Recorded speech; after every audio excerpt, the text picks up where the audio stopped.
Hello friends, welcome back to channel jobs files in Kannada. ಇವತ್ತಿನ ವಿಡಿಯೋದಲ್ಲಿ ನಾನು ಕಾರ್ಮಿಕರ ರಾಜ್ಯ ವಿಮಾ ಯೋಜನೆ ವೈದ್ಯಕೀಯ ಸೇವೆಗಳ ಇಲಾಖೆ ಏನಿದೆ ಇಲ್ಲಿ ಇರುವಂಥ ಫಾರ್ಮಸಿ ಆಫೀಸರ್ ಮತ್ತು ನರ್ಸಿಂಗ್ ಆಫೀಸರ್ ಹುದ್ದೆಗಳ ಬಗ್ಗೆ ಈ ವಿಡಿಯೋದಲ್ಲಿ ಮಾಹಿತಿಯನ್ನು ತಿಳಿಸ್ಕೊಡ್ತೀನಿ.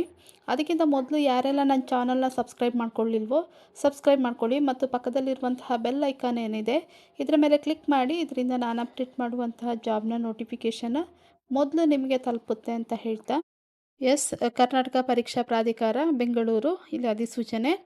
ಕಾರ್ಮಿಕರ ರಾಜ್ಯ ವಿಮಾ ಯೋಜನೆ ವೈದ್ಯಕೀಯ ಸೇವೆಗಳ ಇಲಾಖೆಯ ಉಳಿಕೆ ಮೂಲ ವೃಂದದಲ್ಲಿ ಖಾಲಿ ಇರುವ ಗ್ರೂಪ್ ಸಿ ವೃಂದದ ಫಾರ್ಮಸಿ ಆಫೀಸರ್ ಮತ್ತು ನರ್ಸಿಂಗ್ ಆಫೀಸರ್ ನೇರ ನೇಮಕಾತಿ ಹುದ್ದೆಗಳನ್ನು ಸ್ಪರ್ಧಾತ್ಮಕ ಪರೀಕ್ಷೆ ಮೂಲಕ ಅರ್ಹ ಅಭ್ಯರ್ಥಿಗಳಿಂದ ಭರ್ತಿ ಮಾಡಲು ಕರ್ನಾಟಕ ಪರೀಕ್ಷಾ ಪ್ರಾಧಿಕಾರವು ಆನ್ಲೈನ್ ಮೂಲಕ ಅರ್ಜಿಗಳನ್ನು ಆಹ್ವಾನಿಸಿದೆ. ಅರ್ಹ ಅಭ್ಯರ್ಥಿಗಳು ಸದರಿ ಹುದ್ದೆಗಳ ನೇಮಕಾತಿಗೆ ಅರ್ಹತೆ ಪಡೆಯಲು ಕರ್ನಾಟಕ ಪರೀಕ್ಷಾ ಪ್ರಾಧಿಕಾರವು ನಡೆಸುವ ಸ್ಪರ್ಧಾತ್ಮಕ ಪರೀಕ್ಷೆಗಳಿಗೆ ಹಾಜರಾಗಬೇಕು. ಇನ್ನಿಲ್ಲಿ ಉಳಿಕೆ ಮೂಲ ವೃಂದದಲ್ಲಿ ಖಾಲಿ ಇರುವ ಹುದ್ದೆಗಳ ವಿವರ ಕೊಟ್ಟಿದ್ದಾರೆ. ಹುದ್ದೆಗಳ ವಿವರ: ಫಾರ್ಮಸಿ ಆಫೀಸರ್ ವೇತನ ಶ್ರೇಣಿ ನೋಡೋದಾದರೆ 44,425 ಪ್ರಾರಂಭವಾಗುತ್ತೆ. ಇನ್ನು ಖಾಲಿ ಇರುವಂಥ ಹುದ್ದೆಗಳ ಸಂಖ್ಯೆ 98 ಇದೆ. ಇನ್ನು ನರ್ಸಿಂಗ್ ಆಫೀಸರ್ ಇದು ವೇತನ ಶ್ರೇಣಿ 54,175 ಪ್ರಾರಂಭವಾಗುತ್ತೆ. ಹಾಗೆ ಒಟ್ಟು ಖಾಲಿ ಇರುವಂಥ ಹುದ್ದೆಗಳ ಸಂಖ್ಯೆ 90. ಒಟ್ಟು ಹುದ್ದೆಗಳ ಸಂಖ್ಯೆ ನೋಡೋದಾದರೆ 188 ಹುದ್ದೆ ಖಾಲಿ ಇದೆ. ಶೈಕ್ಷಣಿಕ ವಿದ್ಯಾರ್ಹತೆ ನೋಡೋದಾದರೆ ಫಾರ್ಮಸಿ ಆಫೀಸರ್ ಕರ್ನಾಟಕ ಸರ್ಕಾರದಿಂದ ಮಾನ್ಯತೆ ಪಡೆದಿರುವಂಥ ಸಂಸ್ಥೆಯಿಂದ ಫಾರ್ಮಸಿಯಲ್ಲಿ ಡಿಪ್ಲೊಮಾ ಹೊಂದಿರಬೇಕು ಮತ್ತು ಕರ್ನಾಟಕ ಫಾರ್ಮಸಿ ಕೌನ್ಸಿಲ್ನಲ್ಲಿ ನೋಂದಣಿಯಾಗಿರಬೇಕು. ಇನ್ನು ನರ್ಸಿಂಗ್ ಆಫೀಸರ್ ವಿದ್ಯಾರ್ಹತೆ ನೋಡೋದಾದರೆ ಕರ್ನಾಟಕ ಸರ್ಕಾರದಿಂದ ಅಧಿಕೃತಗೊಂಡ ಸಂಸ್ಥೆಯಿಂದ ಜನರಲ್ ನರ್ಸಿಂಗ್ ಡಿಪ್ಲೊಮಾವನ್ನು ಹೊಂದಿರಬೇಕು. ಅಷ್ಟೇ ಅಲ್ಲ, ಕರ್ನಾಟಕ ನರ್ಸಿಂಗ್ ಕೌನ್ಸಿಲ್ನಲ್ಲಿ ನೋಂದಣಿ ಹೊಂದಿರಬೇಕು. ಸೂಚನೆ ಕೊಟ್ಟಿದ್ದಾರೆ. ಮೇಲೆ ನಮೂದಿಸಿದಂತೆ ವಿದ್ಯಾರ್ಹತೆಯನ್ನು ಹೊಂದದೇ ಇರುವ ಅಭ್ಯರ್ಥಿಗಳು ನೇಮಕಾತಿ ಪ್ರಕ್ರಿಯೆಯಲ್ಲಿ ಭಾಗವಹಿಸಿದ್ದರೆ ನಂತರ ಪ್ರಾಧಿಕಾರಕ್ಕೆ ಅಥವಾ ನೇಮಕಾತಿ ಸಮಿತಿಗೆ ವಿದ್ಯಾರ್ಹತೆ ಹೊಂದಿಲ್ಲವೆಂದು ಪತ್ತೆಯಾದಲ್ಲಿ ಅಂತಹ ಅಭ್ಯರ್ಥಿಗಳ ಅಭ್ಯರ್ಥಿತನವನ್ನು ಯಾವುದೇ ಹಂತದಲ್ಲಾದರೂ ಹಾಗೂ ಯಾವುದೇ ಮುನ್ಸೂಚನೆ ನೀಡದೆ ರದ್ದುಪಡಿಸಲಾಗುವುದು. ಅರ್ಜಿ ಸಲ್ಲಿಸಲು ನಿಗದಿಪಡಿಸಿದ ಕೊನೆಯ ದಿನಾಂಕದಂದು ನಿಗದಿತ ವಿದ್ಯಾರ್ಹತೆ ಪಡೆಯಲು ಪರೀಕ್ಷೆ ಬರೆದು ಫಲಿತಾಂಶಕ್ಕಾಗಿ ಕಾಯುತ್ತಿರುವ ಅಭ್ಯರ್ಥಿಗಳು ಅರ್ಜಿ ಸಲ್ಲಿಸಲು ಅರ್ಹರಾಗಿರುವುದಿಲ್ಲ ಅಂತ ಹೇಳಿದ್ದಾರೆ. ಮೇಲಿನ ವಿದ್ಯಾರ್ಹತೆಯನ್ನು ಹೊರತುಪಡಿಸಿ ಬೇರೆ ಯಾವ ವಿದ್ಯಾರ್ಹತೆಯನ್ನು ಪರಿಗಣಿಸಲಾಗುವುದಿಲ್ಲ. ಅರ್ಜಿ ಸಲ್ಲಿಸಲು ಕೊನೆಯ ದಿನಾಂಕದೊಳಗಡೆ ಎಲ್ಲ ಅಭ್ಯರ್ಥಿಗಳು ಪರೀಕ್ಷೆಯ ಅಂಕಪಟ್ಟಿ ಪ್ರಮಾಣಪತ್ರ ಹೊಂದಿರಲೇಬೇಕು. ಇನ್ನು ವಿದ್ಯಾರ್ಹತೆಗೆ ಸಂಬಂಧಿಸಿದ ಅಂಕಪಟ್ಟಿ ಪ್ರಮಾಣಪತ್ರಗಳ ಮೂಲ ದಾಖಲೆಗಳನ್ನು ಕಡ್ಡಾಯವಾಗಿ ಮೂಲ ದಾಖಲೆಗಳ ಪರಿಶೀಲನೆಯ ಸಮಯದಲ್ಲಿ ಹಾಜರುಪಡಿಸಬೇಕು. ಒಂದು ವೇಳೆ ಹಾಜರುಪಡಿಸದಿದ್ದಲ್ಲಿ ಅಂತಹ ಅಭ್ಯರ್ಥಿಗಳ ಅಭ್ಯರ್ಥಿತನವನ್ನು ರದ್ದುಪಡಿಸಲಾಗುವುದು ಅಂತ ಹೇಳಿದ್ದಾರೆ. ಸೂಚನೆ ಕೊಟ್ಟಿದ್ದಾರೆ. ಮೇಲ್ಕಂಡ ಹುದ್ದೆಗೆ ನಿಗದಿಪಡಿಸಿರುವ ವಿದ್ಯಾರ್ಹತೆ ಹೊರತುಪಡಿಸಿ ಇತರೆ ವಿದ್ಯಾರ್ಹತೆಯಲ್ಲಿ ಅರ್ಜಿ ಸಲ್ಲಿಸಿ ಮುಂದಿನ ಪ್ರಕ್ರಿಯೆಯಲ್ಲಿ ಅನರ್ಹಗೊಂಡಲ್ಲಿ ಕರ್ನಾಟಕ ಪರೀಕ್ಷಾ ಪ್ರಾಧಿಕಾರವು ಜವಾಬ್ದಾರಿಯಾಗಿರುವುದಿಲ್ಲ ಅಂತ ಹೇಳಿದ್ದಾರೆ.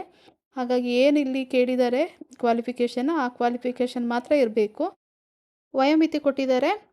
29/1/2026 ಆದೇಶಿಸಿರುವಂತೆ ಒಂದು ಬಾರಿಗೆ ಅನ್ವಯವಾಗುವಂತೆ ಗರಿಷ್ಠ ವಯೋಮಿತಿಯಲ್ಲಿ 5 ವರ್ಷಗಳ ಸಡಿಲಿಕೆಯನ್ನು ನೀಡಿದ್ದು, ಈ ಹಿನ್ನೆಲೆಯಲ್ಲಿ ಅದನ್ನು ಅಳವಡಿಸಿಕೊಂಡ ನಂತರ ಅಭ್ಯರ್ಥಿಗಳು ಈ ಕೆಳಕಂಡ ಗರಿಷ್ಠ ವಯೋಮಿತಿಯನ್ನು ಮೀರಿರಬಾರದು ಅಂತ ಹೇಳಿದ್ದಾರೆ. ಇನ್ನು ಸಾಮಾನ್ಯ ಅರ್ಹತೆಯ ಅಭ್ಯರ್ಥಿಗಳಿಗೆ ನೋಡೋದಾದರೆ 40 ವರ್ಷಗಳು, ಪ್ರವರ್ಗ 2A 2B 3A 3B ಅಭ್ಯರ್ಥಿಗಳಿಗೆ 43 ವರ್ಷಗಳು, ಪರಿಶಿಷ್ಟ ಜಾತಿ ಪರಿಶಿಷ್ಟ ಪಂಗಡ ಪ್ರವರ್ಗ 1 ಅಭ್ಯರ್ಥಿಗಳಿಗೆ 45 ವರ್ಷಗಳು. ಅರ್ಜಿ ಸಲ್ಲಿಸುವ ವಿಧಾನ: ಕರ್ನಾಟಕ ಪರೀಕ್ಷಾ ಪ್ರಾಧಿಕಾರದ ವೆಬ್ಸೈಟ್ ಲಿಂಕ್ ಏನು ಕೊಟ್ಟಿದ್ದಾರೆ ಅಲ್ಲಿ ನೀಡುವ ಲಿಂಕನ್ನು ಆಯ್ಕೆ ಮಾಡಿ ಆನ್ಲೈನ್ ಮುಖಾಂತರ ಅರ್ಜಿಯನ್ನು ಭರ್ತಿ ಮಾಡಬೇಕು. ಒಮ್ಮೆ ಸಲ್ಲಿಸಿದ ಅರ್ಜಿಯಲ್ಲಿನ ಯಾವುದೇ ಮಾಹಿತಿಯನ್ನು ಯಾವುದೇ ಹಂತದಲ್ಲಿ ಬದಲಾವಣೆ ಅಥವಾ ತಿದ್ದುಪಡಿ ಮಾಡಲು ಅವಕಾಶವಿರುವುದಿಲ್ಲ. ಅಭ್ಯರ್ಥಿಗಳು ಎಚ್ಚರಿಕೆಯಿಂದ ಅಧಿಸೂಚನೆಯನ್ನು ಓದಿ ಅರ್ಥೈಸಿಕೊಂಡು ಅರ್ಜಿ ಸಲ್ಲಿಸಲು ಸೂಚಿಸಲಾಗಿದೆ.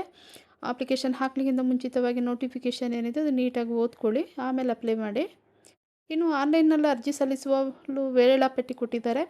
ಆನ್ಲೈನ್ ಮುಖಾಂತರ ಅರ್ಜಿ ಸಲ್ಲಿಸಲು ಪ್ರಾರಂಭದ ದಿನಾಂಕ ನೋಡೋದಾದರೆ 7/8/2026 ಆಗಸ್ಟ್ 7ನೇ ತಾರೀಕಿಂದ ಅರ್ಜಿ ಸಲ್ಲಿಕೆ ಪ್ರಾರಂಭವಾಗಿದೆ.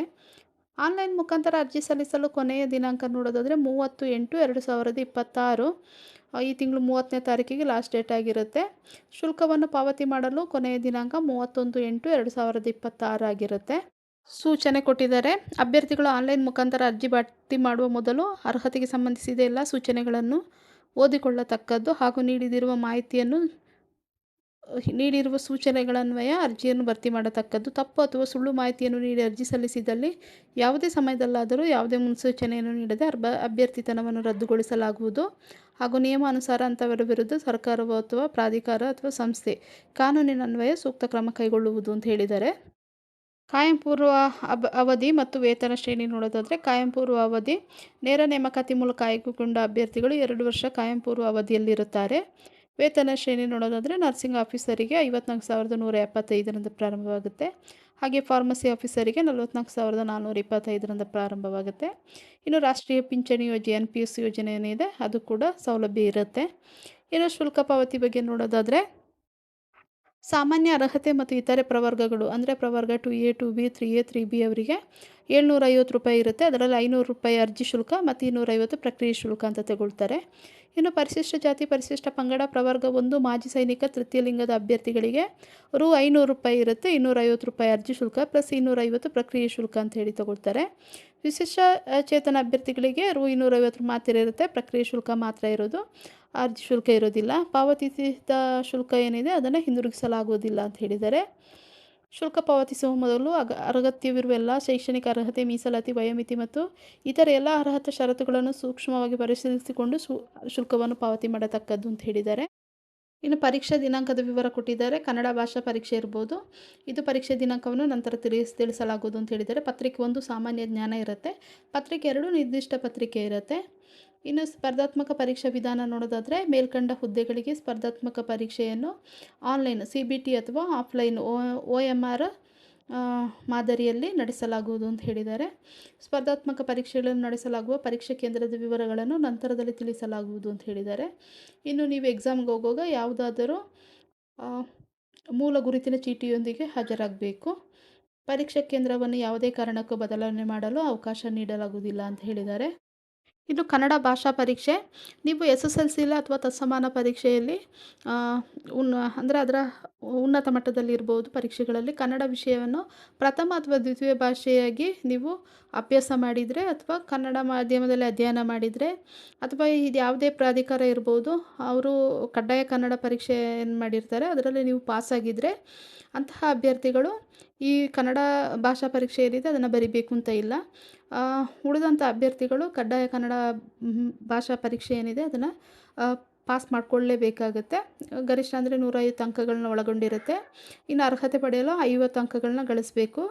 ಇನ್ನು ಗೈರು ಹಾಜರಾದ ಅಥವಾ ಕನಿಷ್ಠ 50 ಅಂಕಗಳನ್ನು ಗಳಿಸಿದ ಅಭ್ಯರ್ಥಿಗಳು ಆಯ್ಕೆ ಪ್ರಕ್ರಿಯೆಗೆ ಅರ್ಹರಾಗಿರುವುದಿಲ್ಲ ಅಂತ ತಿಳಿಸಿದ್ದಾರೆ. ಇನ್ನು ಈ ಪ್ರಶ್ನೆ ಪತ್ರಿಕೆಯನ್ನು SSLC ಹಂತದ ಪ್ರಥಮ ಭಾಷೆ ಕನ್ನಡವನ್ನು ಮಾನದಂಡವಾಗಿಟ್ಟುಕೊಂಡು ಸಿದ್ಧಪಡಿಸಲಾಗುವುದು ಅಂತ ಹೇಳಿದ್ದಾರೆ. ಅಷ್ಟೇ ಅಲ್ಲ, ಕನ್ನಡ ಭಾಷಾ ಪರೀಕ್ಷೆ ಏನಿದೆ ಕಡ್ಡಾಯ ಪಡೆದ ಅಂಕಗಳನ್ನು ಜ್ಯೇಷ್ಠತೆ ಅಥವಾ ಹುದ್ದೆಗಳ ಆಯ್ಕೆಗೆ ಪರಿಗಣಿಸಲಾಗುವುದಿಲ್ಲ ಅಂತ ಹೇಳಿದ್ದಾರೆ. ಇನ್ನು ನೆಗೆಟಿವ್ ವ್ಯಾಲ್ಯೂಯೇಷನ್ ಇರುತ್ತೆ. ಅಂದರೆ ಪ್ರತಿಯೊಂದು ಪ್ರಶ್ನೆಗೂ 4 ಪರ್ಯಾಯ ಉತ್ತರಗಳಿದ್ದು ಅಭ್ಯರ್ಥಿ ಯಾವುದಾದ್ರೂ ಒಂದು ಉತ್ತರವನ್ನು ಮಾತ್ರ ಆಯ್ಕೆ ಮಾಡತಕ್ಕದ್ದು. ಪ್ರತಿ ತಪ್ಪು ಉತ್ತರಕ್ಕೆ 4ನೇ ಒಂದು ಅಂಶದಷ್ಟು ಅಂಕಗಳನ್ನು ಕಳೆಯಲಾಗುವುದು ಅಂತ ಹೇಳಿದ್ದಾರೆ. ಅಷ್ಟೇ ಅಲ್ಲ, 5 ಆಯ್ಕೆ ಇರುತ್ತೆ. ಅದರಲ್ಲಿ ಒಂದು ವೇಳೆ ನಿಮಗೆ ಯಾವುದು ಆನ್ಸರ್ ಗೊತ್ತಾಗಲಿಲ್ಲ ಅಂತ ಹೇಳಿದರೆ 5ನೇ ಆಯ್ಕೆ ಏನಿದೆ ಅದನ್ನು ನೀವು ಫಿಲ್ ಮಾಡಲೇಬೇಕಾಗುತ್ತೆ, ಶೇಡ್ ಮಾಡಲೇಬೇಕು. ಒಂದು ವೇಳೆ ನೀವು ಶೇಡ್ ಮಾಡಲಿಲ್ಲ ಅಂತ ಹೇಳಿದರೆ ಅದಕ್ಕೂ ಕೂಡ ಅಷ್ಟೇ 0.25 ಅಂಕಗಳನ್ನು ನೆಗೆಟಿವ್ ಮಾರ್ಕ್ಸ್ ಕಟ್ ಮಾಡಲಾಗುತ್ತೆ. ಹಾಗಾಗಿ ನೀವು ಯಾವುದೊಂದು ಕ್ವಶನ್ ಕೂಡ ಬಿಡುವಾಗೆ ಇಲ್ಲ, ಎಲ್ಲ ಕ್ವಶನ್ಗೂ ನೀವು ಆನ್ಸರ್ ಮಾಡಬೇಕಾಗುತ್ತೆ. ಒಂದು ವೇಳೆ ನಿಮ್ಗೆ ಆನ್ಸರ್ ಗೊತ್ತಿಲ್ಲ ಅಂತ ಹೇಳಿದ್ರೆ 5ನೇ ಆಪ್ಷನ್ ನೀವು ಆಯ್ಕೆ ಮಾಡ್ಕೊಳ್ಬೇಕು. ಇನ್ನು ಇಲ್ಲಿ ಕೆಲವೊಂದು ಸೂಚನೆಗಳನ್ನೆಲ್ಲ ಕೊಟ್ಟಿದ್ದಾರೆ. ಜಾತಿ ಮೀಸಲಾತಿ ಪ್ರಮಾಣ ಪತ್ರಗಳಿರ್ಬೋದು, ಅರ್ಹತಾ ಷರತ್ತುಗಳಿರ್ಬೋದು, ಅಥವಾ ಮಾಜಿ ಸೈನಿಕರಿಗೆ ಸಂಬಂಧಪಟ್ಟಾಗೆ ಇರ್ಬೋದು. ಇನ್ನು ಗ್ರಾಮೀಣ ಅಭ್ಯರ್ಥಿ, ಕನ್ನಡ ಮಾಧ್ಯಮ, ವಿಶೇಷ ಚೇತನ ಅಭ್ಯರ್ಥಿಗಳಿರ್ಬೋದು, ತೃತೀಯ ಲಿಂಗದ ಅಭ್ಯರ್ಥಿಗಳಿಗಿರ್ಬೋದು ಪ್ರಮುಖವಾದ ಸೂಚನೆಯನ್ನು ಕೊಟ್ಟಿದ್ದಾರೆ.